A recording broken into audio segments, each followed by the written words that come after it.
వ్యాపార రంగం అభివృద్ధి చెందినప్పుడే రాష్ట్రం అభివృద్ధి చెందుతుంది.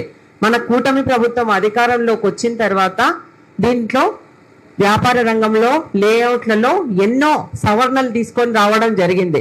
గతంలో మనం లేఅవుట్లు వేయాలంటే ఆన్లైన్లో వేసుకోవాల్సి వచ్చేది, ఆఫీసుల చుట్టూ తిరగాల్సి వచ్చిన పరిస్థితి వచ్చేది. కానీ ఇప్పుడు అలా కాకుండా ఆన్లైన్లోనే నిర్మాణాలు కట్టాలంటే అవకాశం కల్పిస్తూ ఉంది ఈ ప్రభుత్వం.